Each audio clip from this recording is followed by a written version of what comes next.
Hello book lovers and welcome back or welcome to Nat Cat's Bookish Cafe. Today I will be going through the second half of my March wrap up.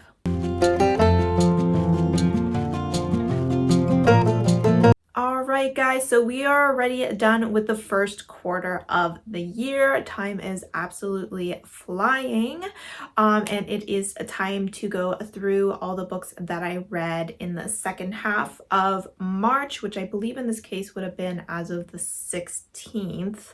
If you want to see the first part of my wrap up for the first half of the month, I will go ahead and link that up above, but I will go ahead and start this video off with some overall monthly stats before getting into my reviews. So this month I read a total of 12 books and a total of 2,232 pages and listened to a total of 46 audiobook hours. As far as my ratings go, I didn't have anything lower than a 3.5, which I think is pretty good. But we did have 5 3.5 ratings, 2 4 stars, 4 4.5 stars, and 1 5-star read this month. All right, I'm sorry if the lighting changed. Today's weather has been super bipolar. It's been sunny and gloomy, and the sun has just disappeared again. So I just turned on the lights in the room. But without further ado, we will go ahead and jump into the first book that I read in the second half of this month. The first book I finished was actually a comic, and that is Volume 2 of Fence. This is written by C.S. Pacat, Joanna the Mad, and Joanna Lafuente.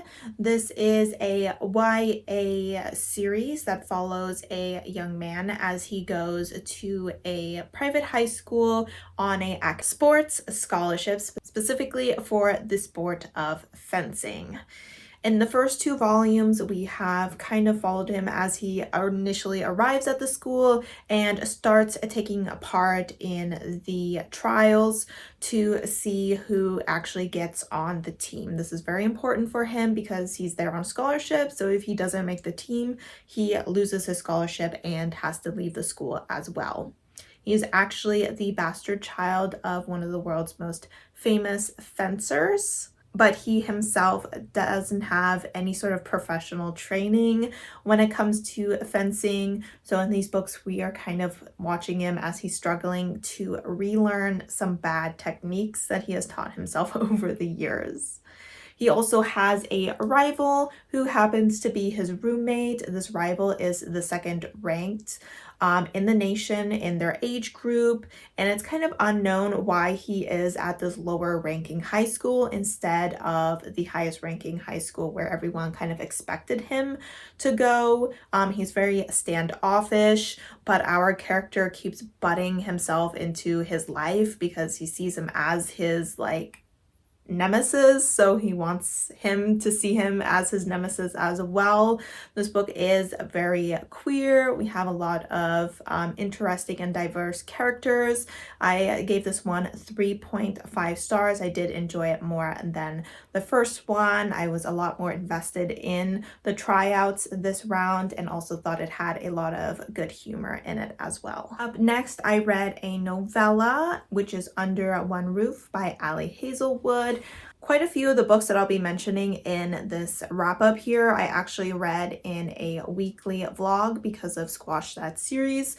So you can of course check out that vlog for deeper thoughts on a lot of these books.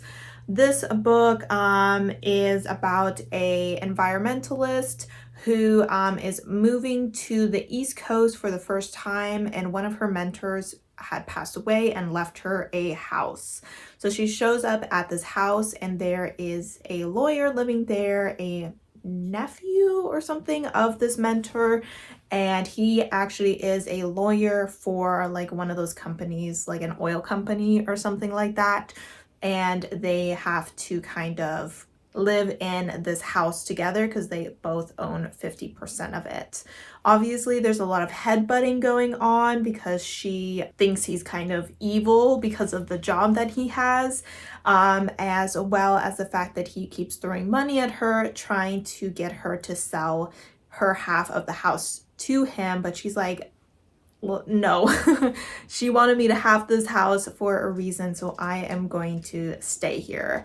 I have to admit, I did not really enjoy the setup of the story. I think a lot of it had to do with a lack of communication and our main character kind of jumping to conclusions. It just started hailing really hard, so I apologize if you hear that. Our weather today has literally been just sunshine, pouring rain, hail, everything. It's that Northwestern April weather.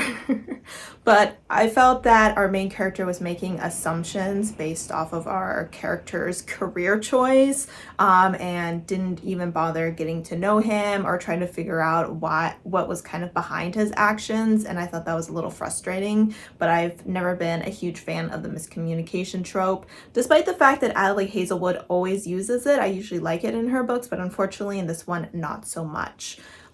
Once the two created a truce between the two of them, I did enjoy their relationship a lot more and ended up giving the story a 3.5 stars. Up next, I finished an audiobook, which was Hellbent by Leigh Bardugo. This is the second book to Ninth House, and I ended up rating this 4.5 stars. I can't remember what I rated Ninth House, and now I'm too lazy to go and check and see, but I'm pretty sure I did enjoy this one a lot more than the first one. We are following a character called...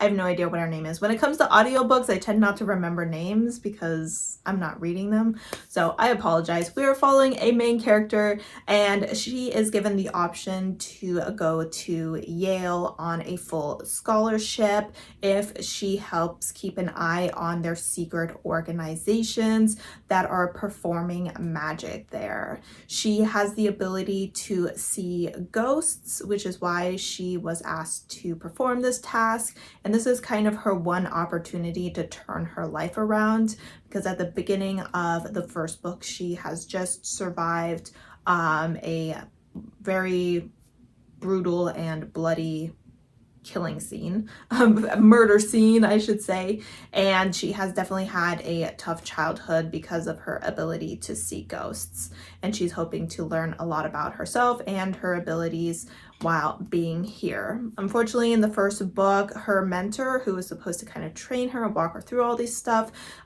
is swallowed up by like some sort of black hole.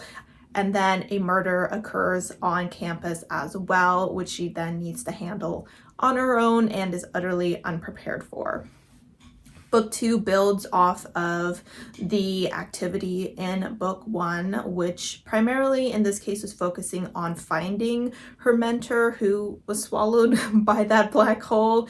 And I really enjoyed that we focused a lot more on kind of the magic aspects of this that is separate but still connected to the secret houses, because I have to admit the houses themselves didn't interest me that much, and they were a lot more of the focus of the first book, which I think is why I enjoyed this book a lot more.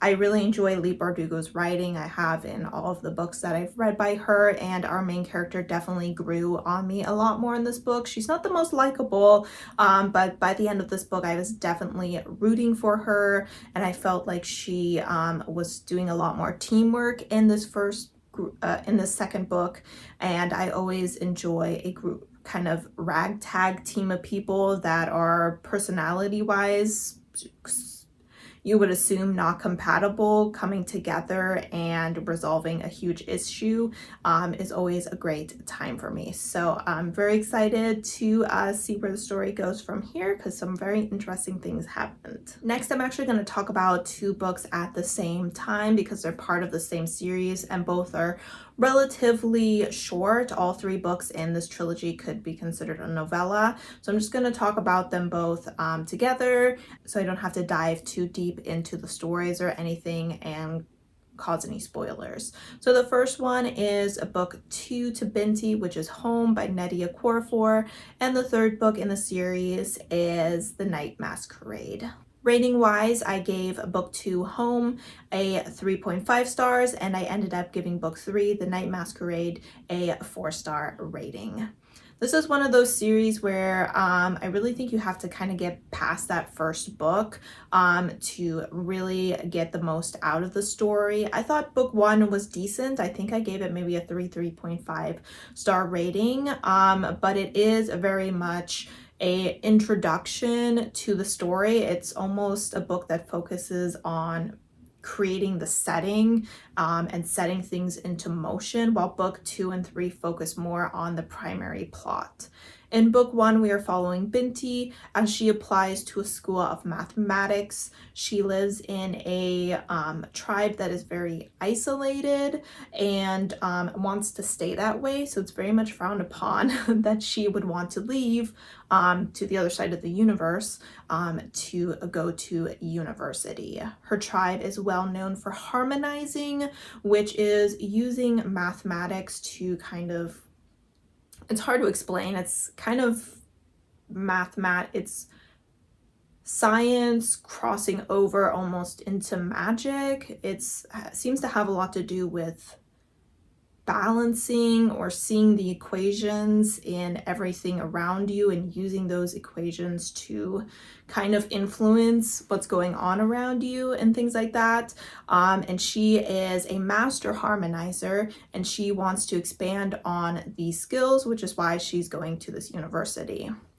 And on her way there, a tragic incident occurs that kind of sets off the rest of the stories. A lot of the themes in this story has to do with kind of learned biases, as well as, you know, the holding of grudges against specific cultures. This book focuses a lot on what it takes to find peace between people that have a lot of different views on the world, and using knowledge to bring harmony to people. I really enjoyed the fact that our character grew a lot throughout this story, and that she learned a lot of her own biases and how to overcome those so that she could then in turn teach other people how to overcome their biases as well.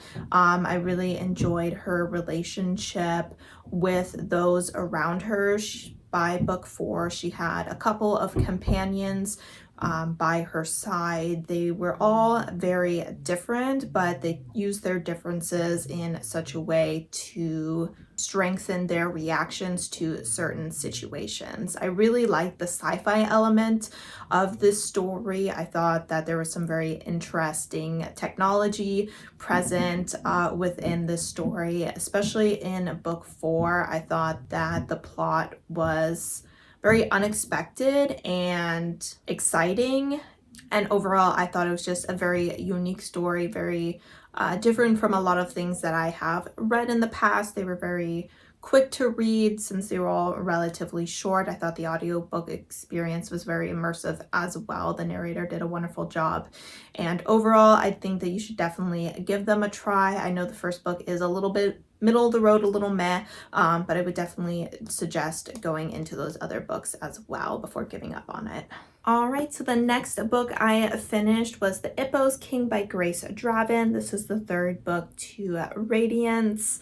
And in this book, we are following a different couple than we follow in the first 2 books. In this world, we have 3 kingdoms. There are 2 that are run by humans and 1 that is run by Kai.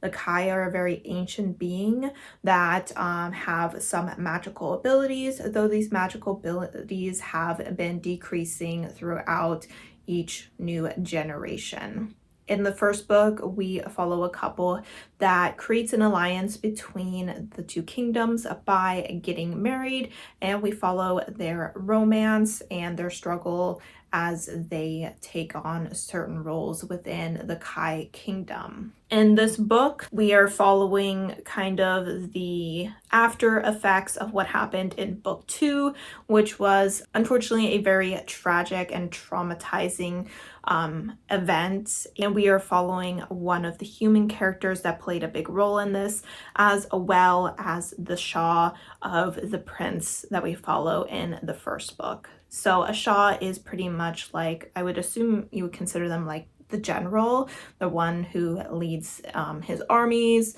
and his war force, and she is very strong. She's a very strong woman who takes her position very seriously and is very dedicated to her cousin. However, she is considered a bastard and therefore does not have much standing within her kingdom.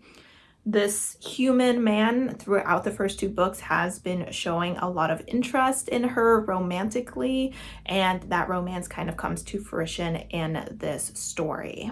It's a little hard for me to like specifically talk about this book without spoiling anything in the first two books, so I'm gonna just be a little general about it. I thought that the first half of this book wasn't the strongest. We did have a pretty good basis to this relationship going into the story, as well as a pretty decent amount of world building that we experienced in the first two books. So I felt like the author spent too much time building up the relationship and the world building, and it just seemed like a little bit repetitive. And so I was a little bit on the bored side for the first half. I thought the second half it definitely strengthened a lot more once the two became more romantically involved, and we started to actually expand our world building to people that we did not meet in the first two books. I did enjoy the banter between the two of them. Unfortunately, they could not hold a candle to the first couple, so they did fall a little bit flat just because I was hoping they would be almost as strong. But I still enjoyed the sense of humor that was present in their flirtation. Humor within flirtation is something that Grace Draven does quite well. I did unfortunately feel that the ending was a little bit underwhelming, so I did end up giving this only 3.5, while the first two books were both 5-star reads. And for the last book that I read this month, I read on my Kindle A Strange Hymn by Laura Thalassis. This is the second book to Rhapsodic. Now, this book fought like hell for the rating that I got. I ended up giving this 4.5 stars, but it had been about 7-8 months since I read the first book, so it did take me a little while to get into it.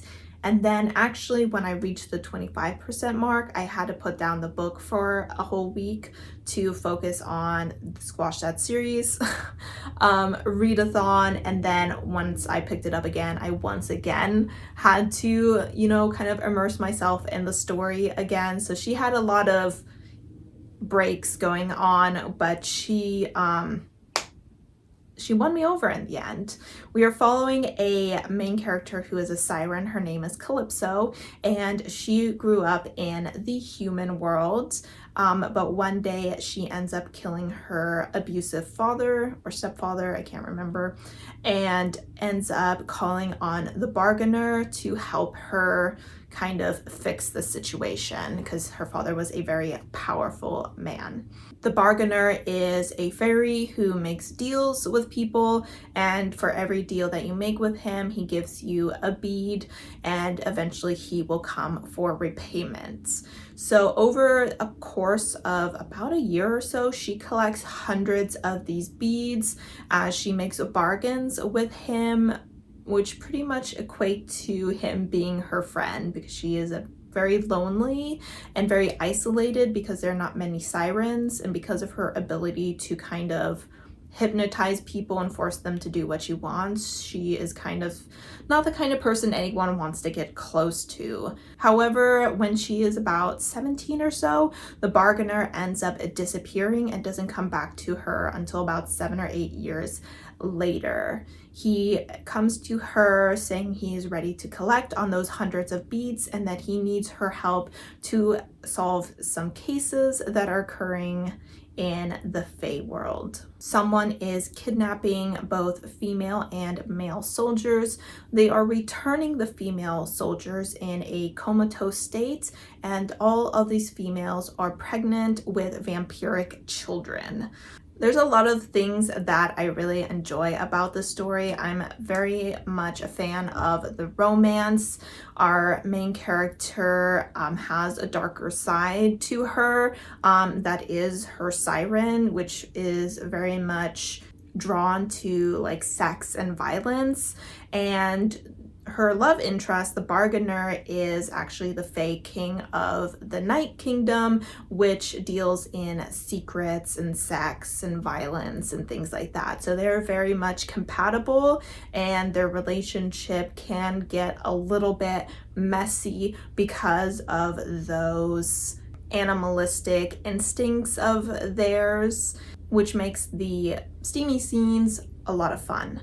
I also really enjoy our main character's journey of overcoming trauma, both from her childhood and what she experienced in the first book. The second book very much focuses on the fact that our main character is traumatized by what happened to her in the first book and is suffering from PTSD, and she's very much aware of that, but she also focuses very much on being not a victim, but someone who can stand up to the wrong that others are doing and prevent other people from becoming a victim as well. So she showed a lot of strength in this book that I highly respected. I did enjoy the mystery aspect of it. I did guess who the villain was pretty early on in the second book, but I still really enjoy the way it was handled, and the ending definitely intrigued me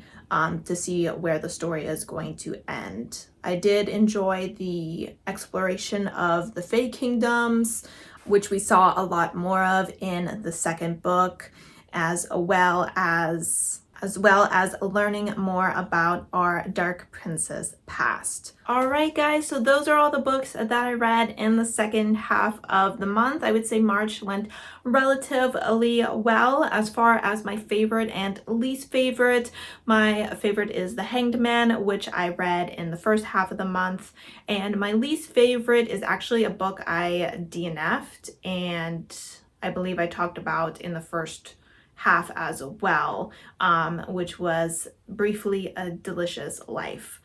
Let me know down below what your favorite and least favorite books of the month were. As always, thank you so much for supporting my channel by watching my videos, and I hope to see you next time. Bye!